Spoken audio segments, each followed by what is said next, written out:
Studying, goes over Delia Toma, Nambelinga Sanolia, Kungam Samyaki, Sumjusha, Yin. Então, hoje eu gostaria de oferecer as minhas saudações e eu espero que todos vocês estejam bem.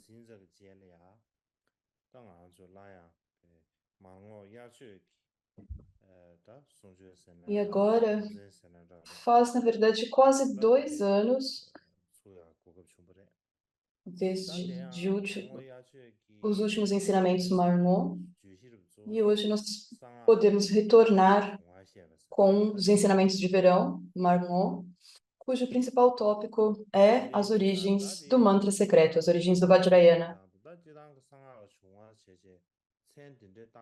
Então, quando nós falamos acerca das origens do mantra secreto, esse é o nome que nós demos, claro, mas o que nós estamos abordando aqui, na verdade, é a história completa do Dharma, a história completa do budismo, desde o veículo de fundação, o veículo Mahayana e também o Vajrayana. Então, é sobre tudo isso que eu tenho tentado ensinar desde o início dessa transmissão. E, no geral, nós geralmente falamos da origem do budismo completo. Falar a respeito de tudo isso é muito importante, além de falar da origem do mantra secreto Vajrayana, porque todos nós somos seguidores do Buda, certo? Todos nós somos budistas. Então, essa é a ideia que nós temos. É a nossa posição. Então, é muito importante que a gente aprenda quais são, então, as origens do budismo. Há um provérbio tibetano antigo que diz: uma pessoa que não conhece a sua linhagem é como um macaco na floresta. Uma pessoa que não conhece os, os seus costumes é como um falso dragão de turquesa. E um homem que não conhece os registros dos seus ancestrais é como uma criança da região de Mon. Esse é um provérbio tibetano. E isso quer dizer que, em particular, que se nós não sabemos as nossas origens, se nós não sabemos aqui, no caso, as origens do budismo, então isso gera o perigo de que nós não iremos compreender o que nós estamos fazendo, o que nós estamos seguindo. E aqui, em particular, se nós não conhecemos a história do Buda muito bem, então vai ser difícil para a gente entender realmente quem que era o Buda. E da mesma forma, se nós falamos dos concílios e de que forma os concílios foram feitos e como as escolas se desenvolveram, nós não iremos, sem compreender isso, nós não iremos compreender como que o Dharma realmente se desenvolveu. Se nós não entendermos como que as 18 escolas se desenvolveram, como que o Mahayana se propagou, seria então muito difícil entender a diferença entre Mahayana e o veículo de fundação, as escolas de fundação. Nós não entenderíamos a distinção. E se nós não entendermos as origens do, das escolas de fundação e do Mahayana, isso seria muito difícil entender ambos. E, em particular, seria muito difícil saber se o Mahayana é o ensinamento do Buda ou não. E nós poderíamos ter dúvidas acerca disso. Mas para que nós não tenhamos dúvidas, nós precisamos primeiro estudar e entender de onde surge o Mahayana, de onde surge o Vajrayana, e se o Vajrayana também é o ensinamento do Buda ou não. E da mesma forma, se nós não compreendemos as origens do veículo de fundação do Mahayana, nós não entenderíamos as características específicas de cada veículo.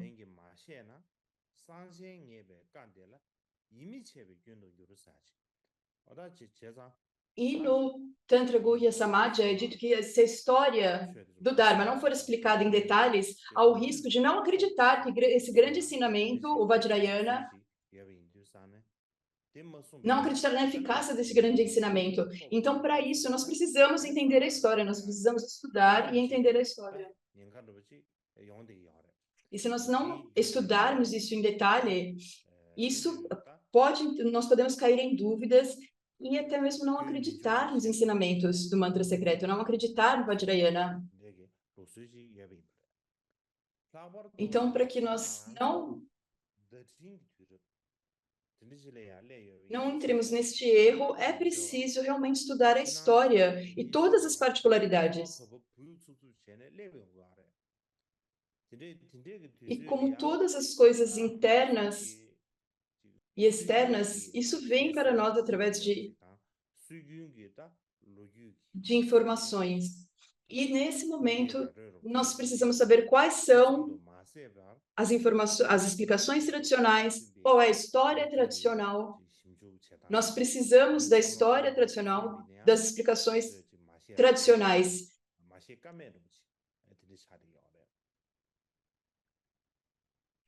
E é indispensável para nós sabermos de tudo isso. Se nós não sabermos como que a forma como as coisas são feitas nos dias de hoje também, como que as pesquisas nos dias modernos, nos dias atuais são feitas, e se nós apenas descartarmos como sendo não importante, nós corremos o perigo de sermos muito retrógrados. E isso não seria muito positivo. Então, no geral, na sociedade tibetana, há muitas pessoas que apreciam novas perspectivas, novas ideias, e elas são realmente receptivas a isso. Então, de um lado, esse é um bom sinal. Isso nos mostra que nós estamos numa direção de progresso. Nós estamos indo em direção ao progresso. No entanto, muitas pessoas, com relação a essas visões modernas, muitas pessoas parecem ter alguns sentimentos muito intensos acerca disso. Porém, são poucas as pessoas que realmente se engajam em pesquisa e que abordam as coisas de uma forma imparcial. E com relação à objetividade e meticulosidade da pesquisa moderna, há uma grande objetividade, uma grande meticulosidade na pesquisa moderna. É isso, pelo menos, o que eu vejo. E particularmente agora, quando toda a etnia, cultura e língua tibetana está enfrentando inúmeras pressões internas e externas, por que nós estamos a enfrentar essas pressões? Nós devemos preservar e celebrar a nossa cultura e a nossa língua de uma forma única. Nós não deveríamos pensar que a nossa cultura tradicional, a nossa língua tradicional, como se fosse algo para se jogar fora. Isso também seria retrógrado. Isso, pensar que a nossa cultura e que a nossa língua é algo retrógrado. Nós não deveríamos pensar em destruir a nossa cultura. Se nós fazemos isso, se destruirmos a nossa própria cultura, nós iremos apagar a nossa própria cultura, o nosso próprio povo da face da Terra. E eu vejo que isso não tem como ser algo bom, algo positivo. E não apenas não é algo bom,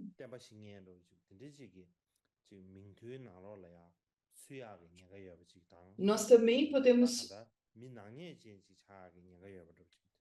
acabar numa lista de pessoas que destruíram os ensinamentos, que contribuíram para o fim dos ensinamentos. Então, a partir dessa perspectiva, a nossa língua, a nossa cultura é algo importante também. Nós precisamos apoiar, é algo significativo. E nós precisamos preservar isso de uma forma ainda maior do que antes. E, ao mesmo tempo,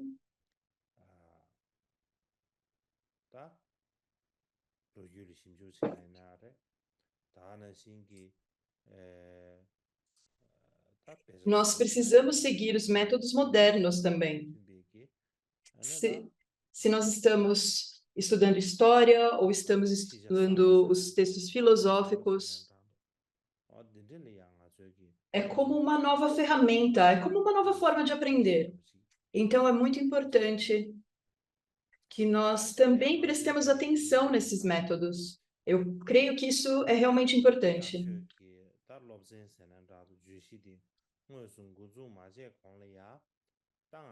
E então, antes de começarmos o ensinamento de fato, os ensinamentos de verão,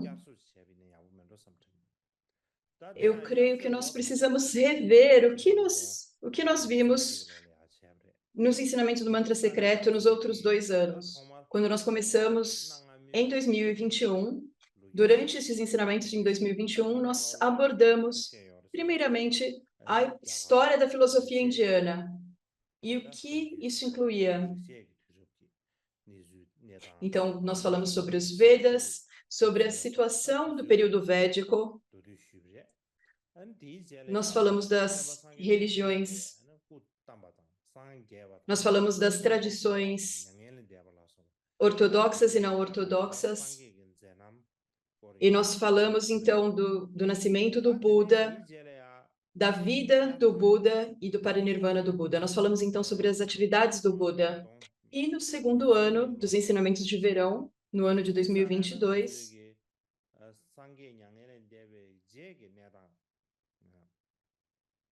nós falamos sobre a situação após o parinirvana do Buda.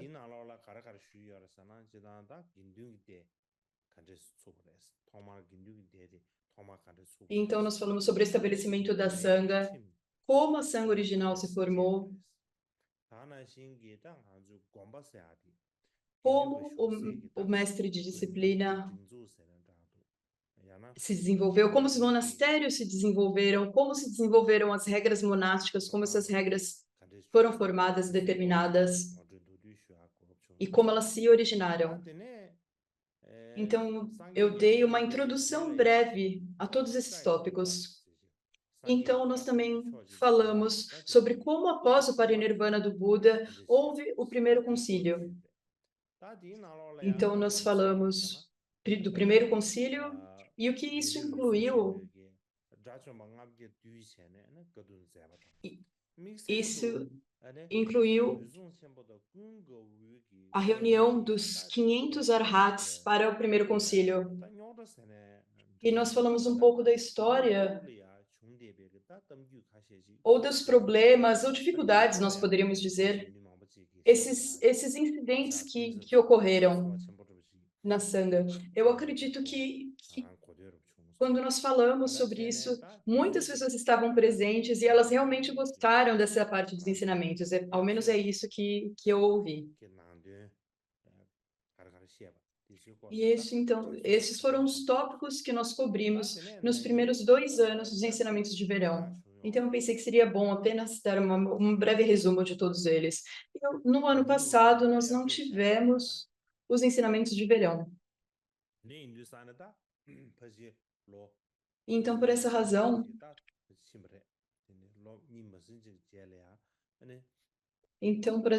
são quase 2 anos e agora nós estamos retornando. E nós temos, então, agora a oportunidade de começarmos o 3º ano dos ensinamentos de verão. Então, eu gostaria de falar acerca dos tópicos que nós iremos abordar neste ano.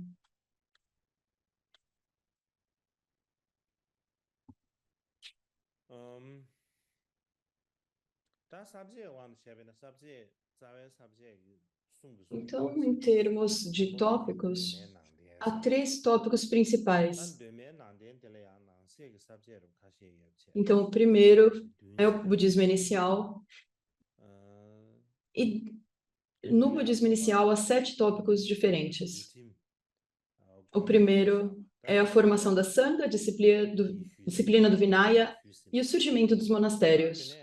E o que nós já cobrimos estes tópicos. Então, ao tópico do primeiro concílio, nós também já abordamos. Então, agora nós estamos...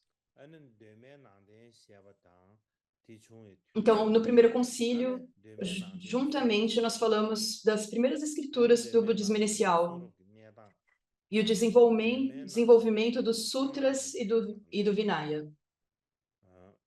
E o terceiro ponto nós temos um ponto do budismo que já está relacionado ao mantra secreto Vajrayana. Então, esses são subtópicos. E o quarto dos subtópicos é o budismo após o parinirvana do Buda. O quarto é o segundo concílio e a divisão entre as principais escolas. O quinto é o budismo na época do imperador Ashoka. O sexto, as escrituras do budismo inicial. E o sétimo, se nós tivermos tempo, nós iremos falar acerca das datas do parinirvana. Então, esses são os tópicos principais. E o próximo é o período dos ensinamentos do Buda após as 18 escolas.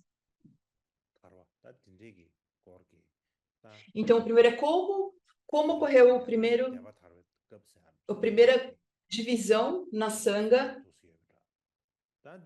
E esse é o budismo inicial, o que nós poderíamos chamar de Nikaya, então o período das escolas. E o terceiro tópico principal é a propagação do Mahayana. Então, hoje o que nós falaremos, principalmente,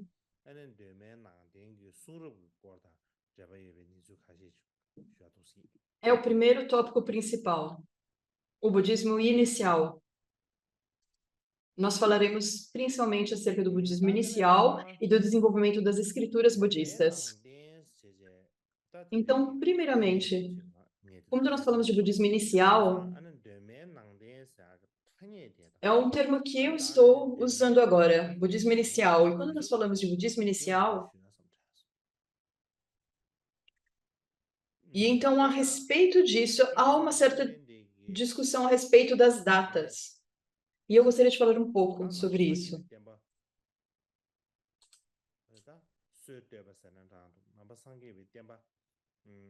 Então, desde o momento que o Buda fundou, desde o momento que o budismo se iniciou,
então, desde a época que o budismo primeiramente se espalhou pela Índia, até os estágios iniciais, os ensinamentos de cada período do budismo teve a sua característica principal. E devido a essas características, nós podemos dividir em eras diferentes. Nós podemos dividir o budismo em inúmeras eras diferentes.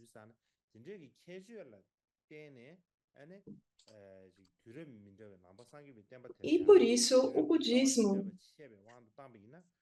e por isso, devido às características diversas de cada época, por isso nós podemos dividir o budismo em épocas diferentes. Então, o primeiro seria o budismo original, o budismo inicial. Essa é a primeira era. A segunda nós podemos falar o budismo das escolas. dos Nikayas, e nós podemos falar dos 18 escolas. Então, nós podemos chamar aqui do período Nikaya do budismo. E depois nós temos, então, o período da propagação do Mahayana, onde nós também podemos dividir em um período original e posterior. Por exemplo, o Mahayana inicial e o Mahayana posterior. E o Mahayana inicial, basicamente, é um momento onde o budismo fundamental e o budismo Mahayana, eles coexistiram.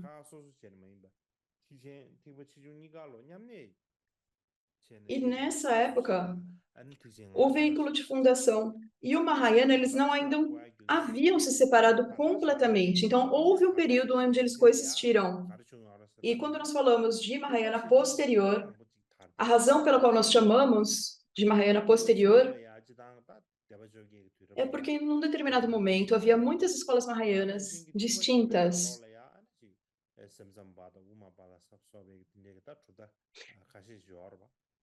No período inicial, havia as diversas escolas, as 18 escolas, e no período posterior, nós temos também o desenvolvimento da escola Mente Apenas e de outras escolas.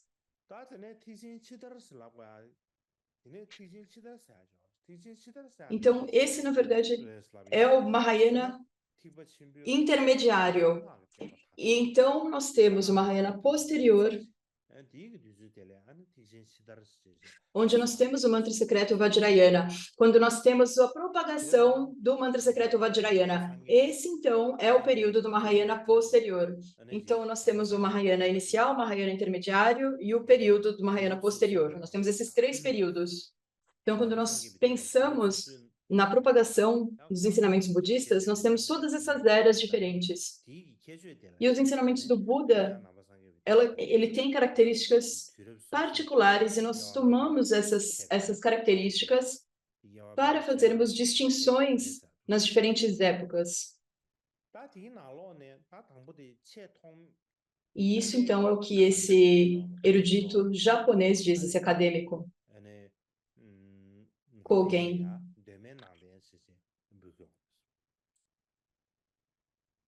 Então, o período inicial é o que nós chamamos de budismo original, o budismo inicial.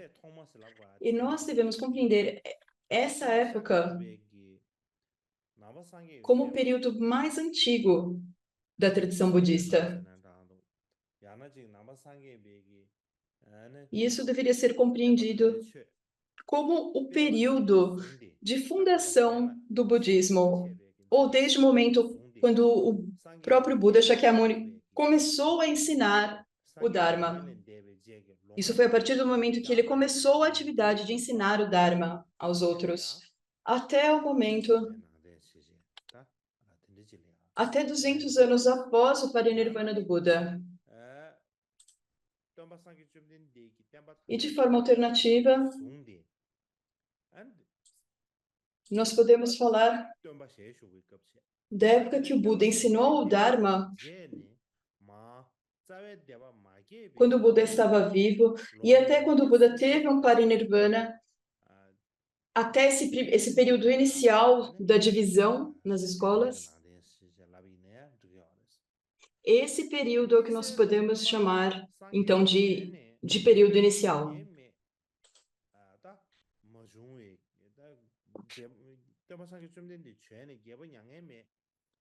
E nós podemos falar que isso se refere, então, da época do Buda até também a época do rei Ashoka.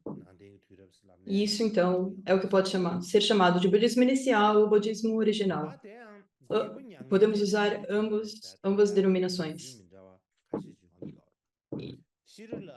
E a questão é que se nós perguntamos se o rei de Ashoka foi um período muito posterior ao início ou não, de acordo com os escritos no Sri Lanka, isso ocorreu 200 anos após o parinirvana do Buda. Então, de acordo com isso, esse foi o período do budismo inicial, que durou um pouco mais de 200 anos.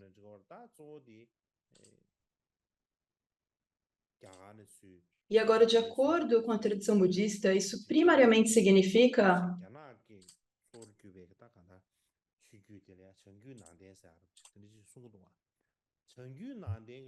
isso de acordo com a tradição que foi traduzida para o chinês, e de acordo com essa tradição, o rei Ashoka, ele teria nascido, na verdade, 100 anos após o parinirvana do Buda. E se nós tomarmos isso como a base, a época do período inicial teria durado um pouco mais de 150 anos. Então, isso também é uma outra forma de explicar. E agora, neste ponto, quando nós falamos das características do budismo inicial, ou qual era a sua natureza, quais eram as suas particularidades,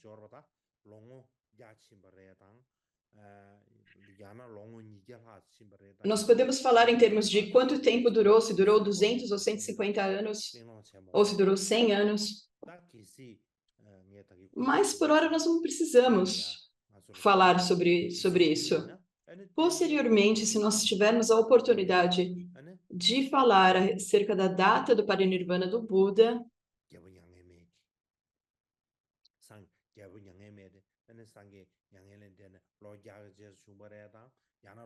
então, neste momento, nós poderemos compreender se o período do Ashoka durou 100 anos ou 200 anos após a vida do Buda. Aí nós poderemos falar a respeito disso em detalhes. Mas, resumidamente,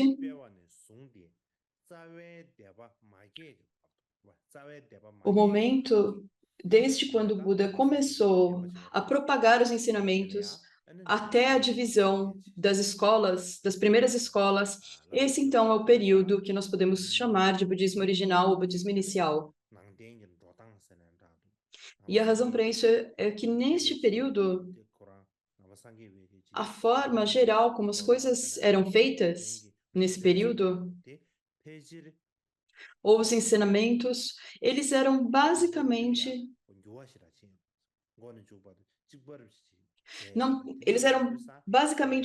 os mesmos, eles eram consistentes durante esse período, não teve uma mudança muito grande. E por isso nós chamamos esse período de do budismo inicial. E é uma boa razão para chamar isso de esse período de budismo inicial.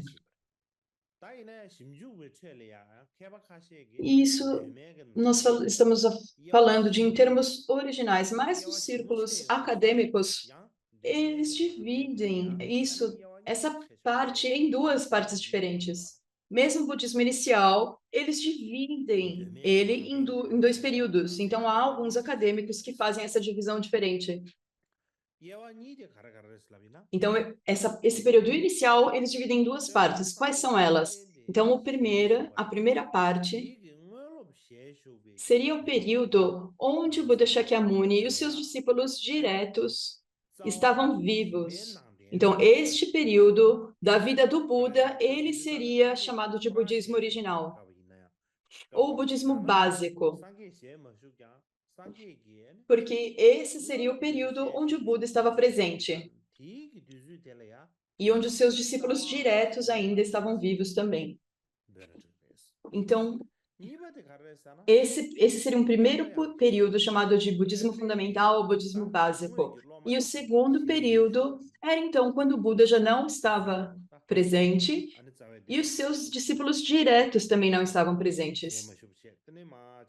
Então, a partir deste período,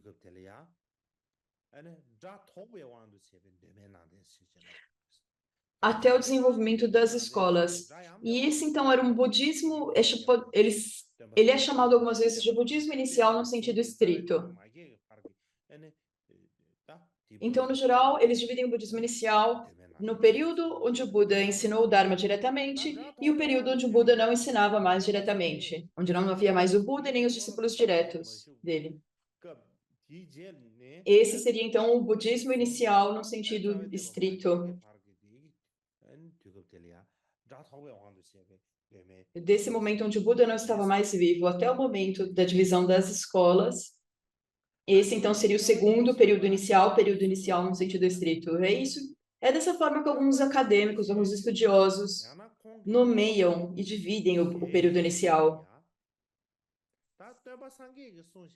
Isso porque na época em que o Buda Shakyamuni e os seus discípulos diretos ainda estavam vivos, isso realmente é a época de um budismo sem erros, um budismo infalível. É o Dharma ensinado diretamente pelo Buda. Do contrário, nós não falaríamos nem de origem do budismo, ou não falaríamos do Buda Shakyamuni como aquele que fundou o budismo.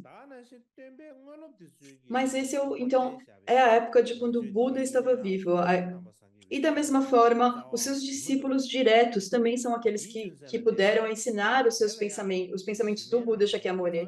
Então, esse foi o período da fundação dos ensinamentos do Buda. Então, nós podemos chamar de budismo fundamental ou budismo original. Posteriormente, quando o Buda ele já não estava mais vivo e também os seus discípulos diretos não estavam mais vivos, após esse período, as compreensões diferentes, as apresentações do budismo, elas foram gradualmente se modificando lentamente, e a direção das diferentes escolas e os Nikayas, elas foram se desenvolvendo. Então, é isso o que ocorreu. Então, isso foi se movendo nessa direção. Então, o budismo ele começou a ir numa direção ligeiramente diferente. Então, se nós comparamos esse período com um período fundamental, durante a época da vida do Buda, se nós comparamos esses dois períodos, realmente já ocorreram, de um período para outro, nós já tivemos algumas mudanças. E é por isso, então, que nós chamamos budismo inicial, mas no sentido restrito. Então, se nos estudos budistas nós fizermos dessa distinção, então é possível dividir o budismo inicial em dois períodos, o budismo inicial no sentido geral e um budismo inicial no sentido estrito. Sendo o primeiro esse budismo original e o segundo esse budismo no sentido estrito. Então, se nós fizermos essa distinção, isso também se aproxima mais dos fatos históricos. Isso parece uma boa aproximação da forma como realmente o budismo se desenvolveu. É esse, pelo menos, o argumento dos estudiosos, os acadêmicos que usam essa definição. E não há nenhum problema em fazer essa distinção. Nós podemos fazer essa distinção desse período inicial. Porém, há uma dificuldade aqui que nós iremos enfrentar. Porque se nós olharmos para as escrituras budistas que nós temos atualmente,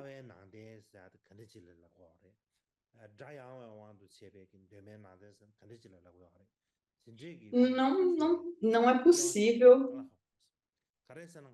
distinguir. Seria muito difícil distinguir quais são os ensinamentos do budismo desse período inicial fundamental e quais seriam os ensinamentos desse budismo no sentido estreito.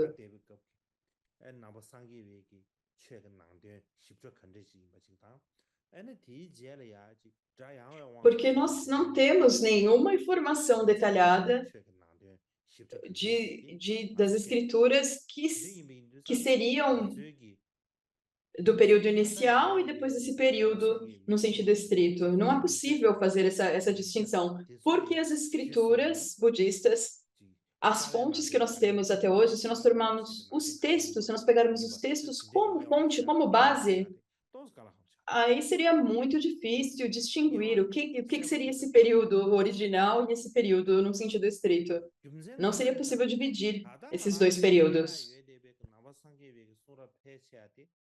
E a razão para isso é que a maioria das escrituras que nós ainda temos preservadas, não importa o quão antigas elas sejam, mesmo a primeira delas, elas surgem apenas no momento da divisão do budismo nas escolas do budismo em Nikayas.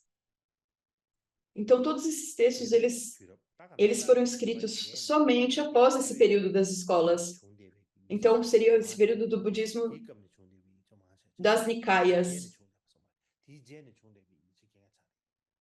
A partir desse momento só que nós temos textos que foram preservados e que nós podemos ver e pesquisar. Todos esses textos deles se iniciam nesse período. E nós temos compilações diferentes de todas essas escolas.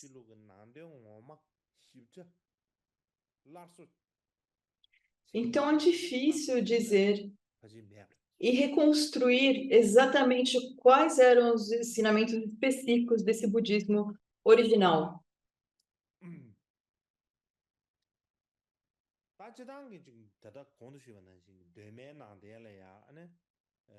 Então, no geral, quando nós falamos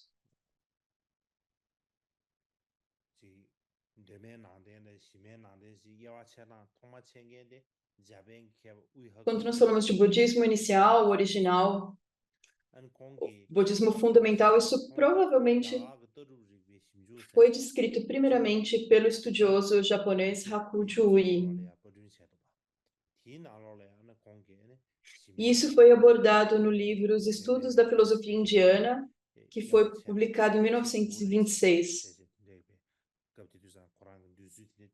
E ele fazia já, então, uma distinção entre esses dois períodos. Mas, mesmo antes disso, há um outro estudioso japonês chamado Dr. Anesaki, que também se referiu a esse período como budismo original, budismo fundamental. E há um outro estudioso japonês também, chamado Aneto Masuharu,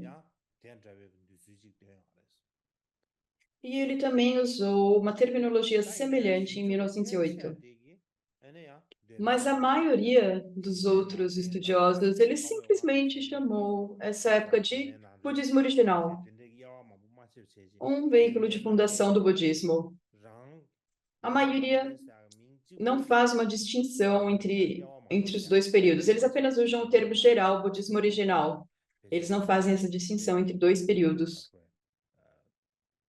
Eles apenas usam um termo geral como budismo original para todos esses dois períodos, para ambos os períodos. Então, isso é mais ou menos o padrão que a maioria dos estudiosos segue. E falando então em termos de budismo original e do período do budismo original, então nós concluímos isso agora, e agora então nós chegamos ao momento da difusão das escrituras. Então, quando nós chegamos nessa parte, nós precisamos falar a respeito do primeiro concílio. Então, nos ensinamentos de 2022, nos ensinamentos de verão de 2022, nós falamos sobre o parinirvana do Buda e como, na época que o Buda passou para o parinirvana com o Mahakashyapa, ele percebeu que se eles ignorassem o Dharma ensinado pelo Buda e apenas deixassem as coisas correrem de qualquer forma, eles iriam realmente perder os ensinamentos do Buda muito rapidamente.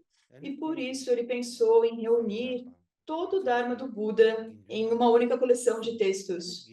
E então ele falou a respeito disso com a Sangha, e todos os membros da Sangha o apoiaram. Então, todos eles foram até Rajagriha para o primeiro concílio. E nessa época, nesse momento, quando eles fizeram o concílio, foram reunidos 500 discípulos do Buda, e nós costumamos dizer que eram 500 arhats que se reuniram. E eles compilaram todos os ensinamentos que o Buda concedeu durante toda a sua vida. Então, isso é o que nós chamamos do primeiro concílio. E quando nós falamos de concílio, uma outra tradução seria uma recitação em grupo. Então, vou pôr uma palavra em sânscrito e em pali que eu não consigo me lembrar. mas é um outro nome para concílio, que seria uma recitação em grupo. Porque todos esses 500 arhats, eles se juntaram e eles recitaram em conjunto o Dharma do Buda. Eles recitaram isso em conjunto, em grupo, reunidos em grupo, e por isso é chamado de recitação em grupo também. Além de ser chamado, é uma outra denominação para o concílio. E quando nós falamos do primeiro concílio,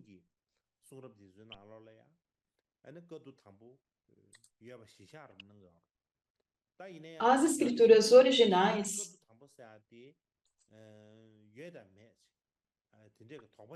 há alguns estudiosos que eles duvidam, na verdade, que ocorreu um primeiro concílio. Há alguns estudiosos que dizem que o primeiro concílio não ocorreu. Porém, quando nós olhamos para as escrituras das diferentes escolas que ainda são existentes nos dias de hoje, há uma descrição muito clara do primeiro concílio. Então, a forma como o concílio ocorreu, nós podemos questionar. Porque em algumas formas é afirmado que os ensinamentos do Buda foi compilado em uma única coleção. Houve, então, uma compilação do Dharma nesse concílio. Então, a maioria dos estudiosos, eles aceitam isso, mas alguns duvidam. Alguns duvidam se ocorreu realmente um primeiro concílio. Alguns deles pensam que não aconteceu, provavelmente. Então, há alguns estudiosos que pensam assim. Mas, de qualquer forma, durante o período do primeiro concílio,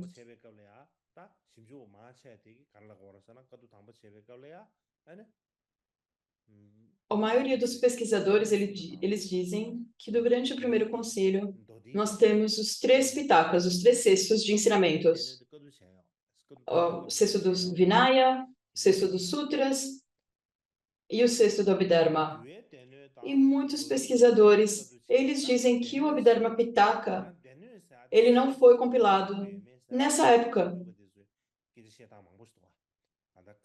E se eles dizem que o Pitaka foi compilado aqui ou não, algumas pessoas, eles dizem que nessa época não era usada a palavra Pitaka, cestos. Mas isso, nós podemos dizer que nós podemos chamar então o Dharma e o Vinaya. Isso foi compilado no primeiro concílio. E quando nós falamos de Dharma ou dos Sutras,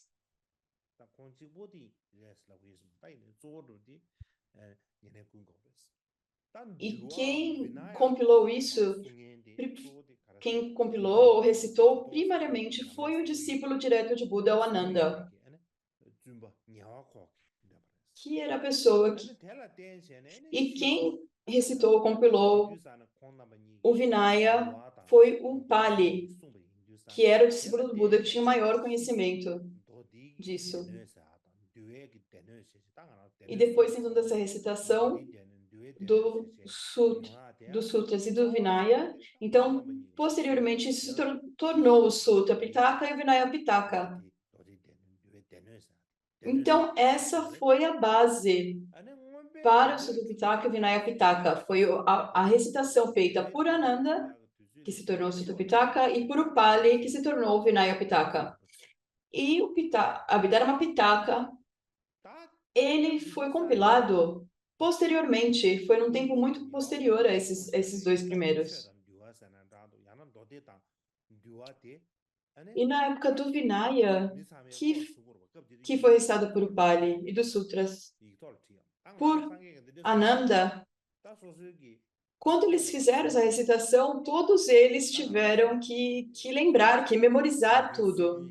Isso foi através de memorização, porque eles ainda não tinham os textos escritos.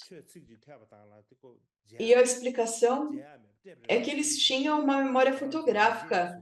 Eles não esqueciam as palavras, como se eles estivessem gravando algo, gravando um vídeo. Então, eles tinham esse dharani da memória.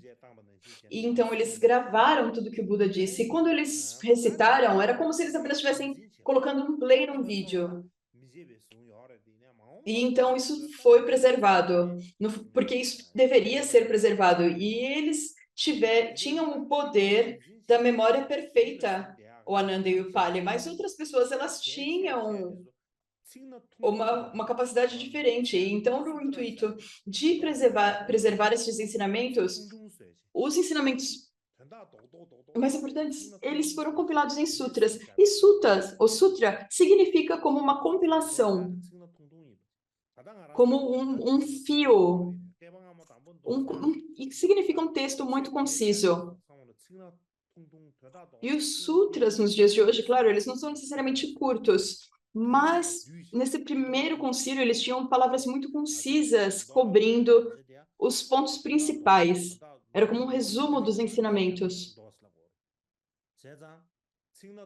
E é por isso que nós chamamos do em tibetano, porque nós temos os pontos concisos dos pontos principais. É isso que nós chamamos de sutra. Ou também ao que nós chamamos de gatha, ou versos.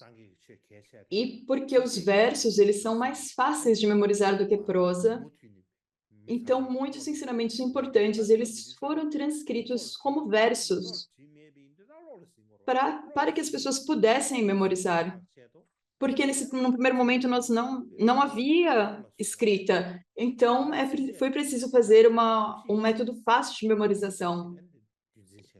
Então, fazendo esses sutras, que é uma forma concisa, e fazendo essas recitações em versos, isso tornou mais fácil de memorizar. Mas também nessa época, os sutras e os versos, eles também tiveram um pouco mais de explicações. Eles adicionaram um pouco mais de explicações aos versos.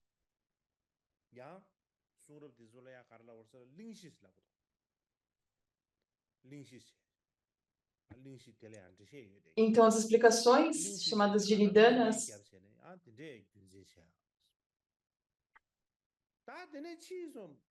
então, esses são os sutras ou os versos já com explicações adicionadas. E muito tempo depois, então, esses versos, os gathas e os suttas, todos esses ensinamentos concisos, os versos, eles foram colocados juntos, em versos e de forma concisa. Eles foram misturados, reunidos e também foram adicionadas transições entre ambos. E nos textos indianos é o que nós chamamos de uma transição. Então eles fizeram sutras mais longos.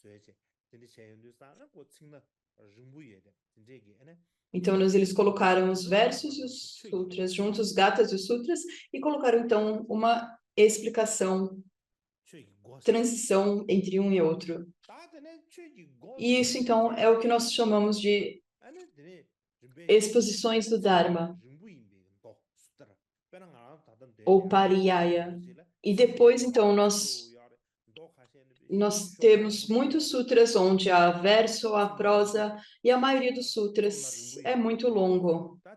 Eles contêm muitas palavras, são textos muito longos. Então, esses sutras, eles são como já um desenvolvimento dos sutras originais. Mas quando nós falamos de sutra, isso significa como um fio. Isso significa que um significado muito vasto e profundo, ele está condensado em poucas palavras.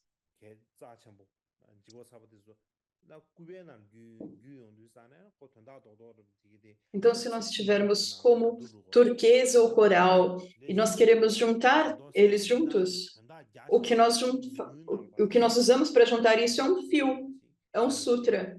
Então, esse é o significado resumido da palavra sutra. Mas, posteriormente, o significado da palavra sutra, o significado é uma apresentação concisa e curta de um significado vasto e profundo. E esse é o significado original, até que os sutras se tornaram um texto muito longo, um texto extensivo. um tópico extensivo. E isso é o que posteriormente começou a ser compreendido com o termo sutra.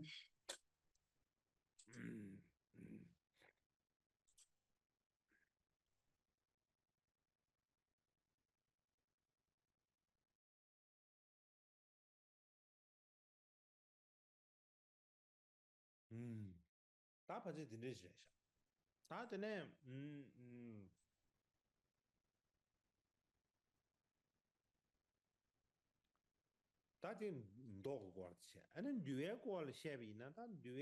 E agora, quando nós falamos em termos de Vinaya,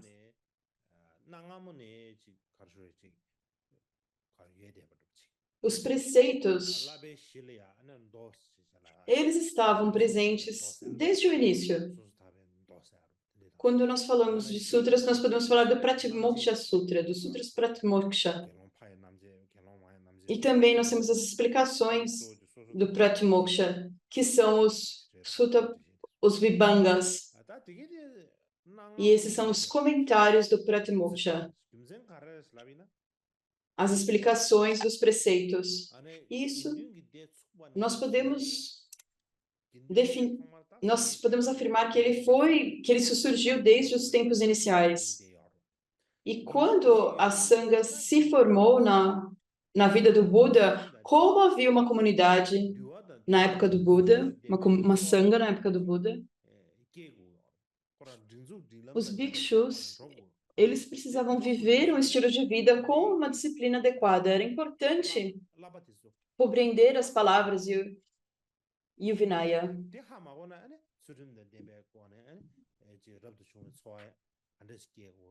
E se eles não entendessem, não teria uma forma deles viverem uma vida em comunidade com disciplina de forma adequada. Era preciso saber, era preciso conhecer tudo isso. Então, com o intuito de viver uma vida monástica adequada, era preciso conhecer os preceitos, ou Vinaya. E por que era preciso conhecer os preceitos?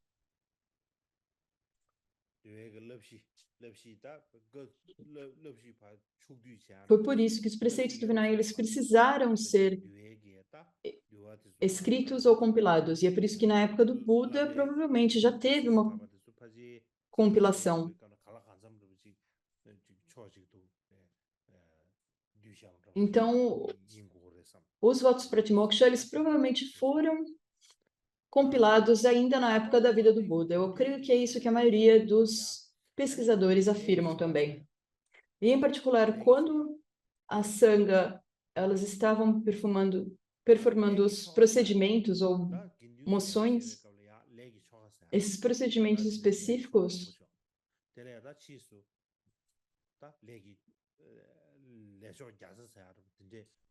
quando elas fazem essas ações, moções ou karmas, há um texto chamado Os 101 Karmas.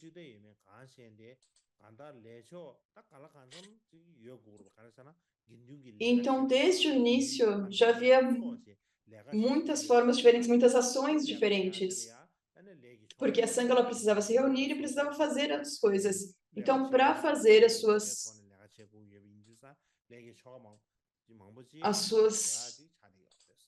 atividades, eles precisavam seguir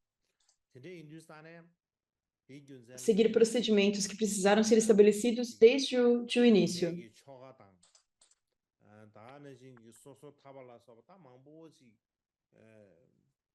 Então, isso parece uma coleção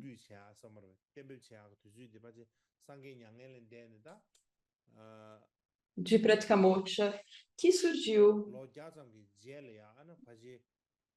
desde o primeiro período. Provavelmente os votos Pratimoksha, eles surgiram na época do Buda e foram compilados 100 anos após o Parinirvana do Buda. Mas eles já eram estudados de uma forma básica, mesmo antes dessa compilação.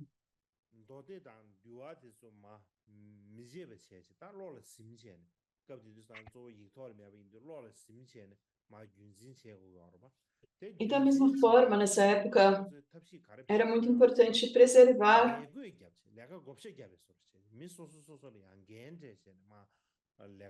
Havia uma divisão. Eles deram para as pessoas responsabilidades diferentes. Eles deram responsabilidades de preservar diferentes aspectos. E a razão para isso é que, desde o início, já haviam pessoas que eram os detentores dos sutras, eram as pessoas que memorizavam os sutras, e também os detentores do Vinaya, as pessoas que memorizavam os votos do Vinaya, e também os professores de Dharma, e também os detentores do Dharma. E eles primariamente memorizavam e ensinavam todos os sutras. Então, desde essa época,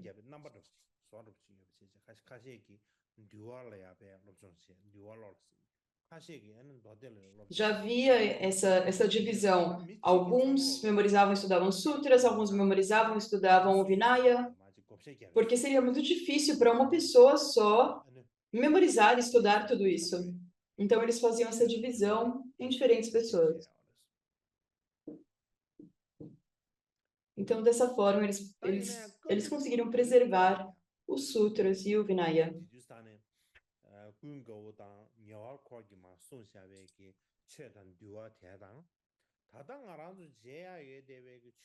No entanto, é muito difícil rastrear os desenvolvimentos e as mudanças que ocorreram entre a época do Sutra e do Vinaya, na época do primeiro concílio, e os atuais Sutra Pitaka e Vinaya Pitaka.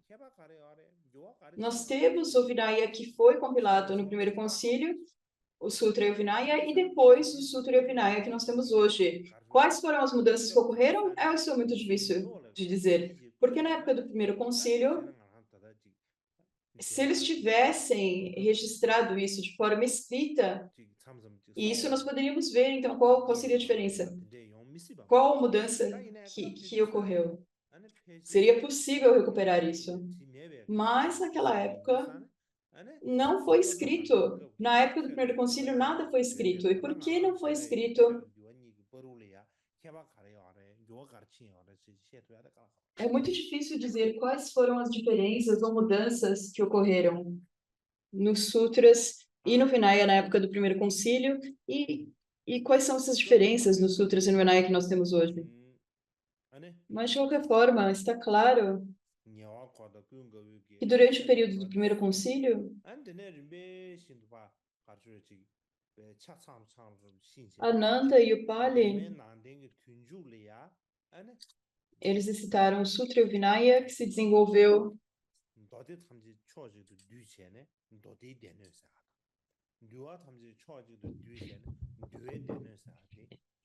aconteceu originalmente, e então, posteriormente, nós tivemos o Sutra e o Vinaya compilados em Sutra Pitaka e Vinaya Pitaka. Então, nós podemos dizer que esse foi o resultado, essa compilação foi o resultado do período original do budismo. No entanto, 100 anos após o parinirvana do Buda, a Sangha original ela se dividiu. Essa comunidade original da Sangha, ela desenvolveu alguns desacordos. Então, elas se dividiram nas escolas Mahasangika e Staviravada. Então, a Sangha ela se dividiu nessas duas escolas. E, por essa razão, a transmissão dos ensinamentos, a responsabilidade para transmitir os ensinamentos, isso também foi dividido em dois. Isso também foi repassado para essas duas escolas diferentes.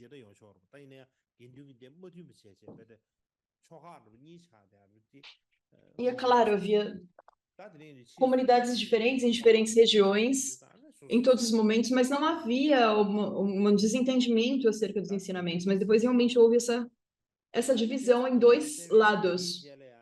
E claro, cada um desses lados, cada uma dessas escolas queria preservar os ensinamentos.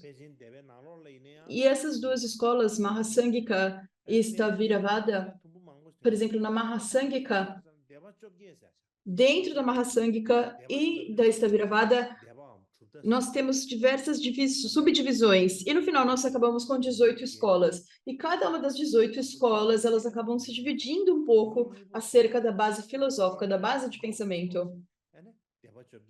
Mas então, basicamente, foi primeiro a Sangha original, ela se dividiu em dois, e depois cada uma dessas duas gerou várias subescolas, e todas essas escolas se tornaram as 18 escolas do veículo de fundação.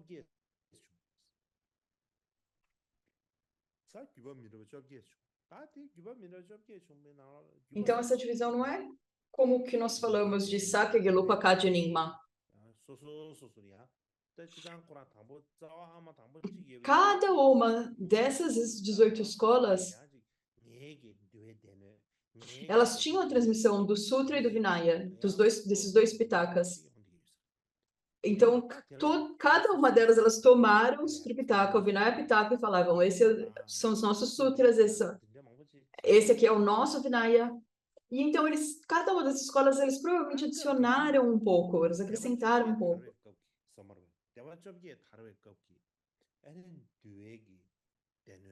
Então, na época das 18 escolas,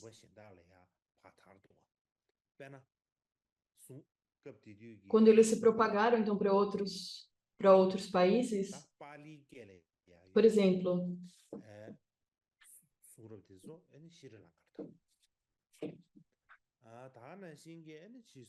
as escrituras, elas se propagaram para o Sri Lanka. E o budismo, ele também se propagou para a China.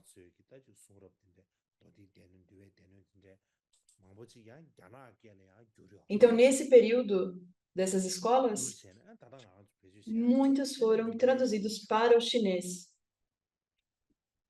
E esses textos que foram levados para a China, eles são muitos dos textos que nós temos ainda preservados nos dias de hoje.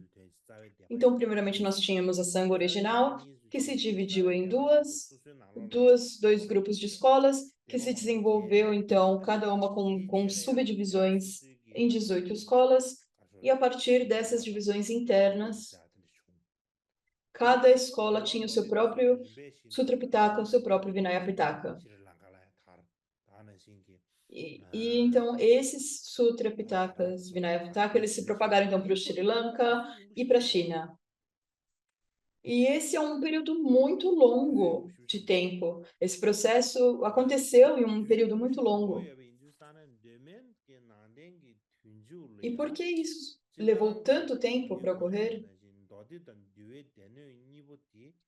Como eu disse antes, embora os dois Pitakas, dos Sutras e do Vinaya,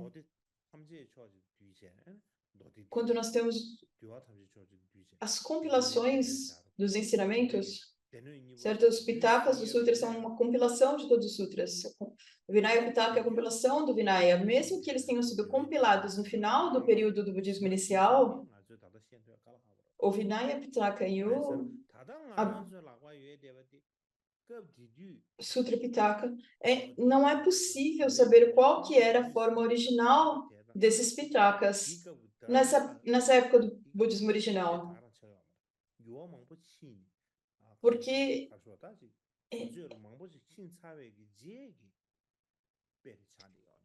nós tivemos muitas mudanças nos Pitakas. Nós podemos afirmar que nós tivemos muitas transformações. E o que aconteceu, então? O Sutra Pitaka e o Vinaya Pitaka que nós temos agora e os originais, eles são provavelmente um pouco diferentes. Provavelmente há grandes diferenças entre os Pitakas originais e os Pitakas que nós temos ainda nos dias de hoje. E ao menos nós começamos hoje, isso já é uma grande coisa. Porque no ano passado eu fiquei muito tempo ocupado e agora eu sinto, então, aliviado que eu posso começar, que eu pude começar esses ensinamentos esse ano. Se uma vez que você começa algo, você apenas segue adiante. E eu acredito que então por hoje nós podemos parar por aqui.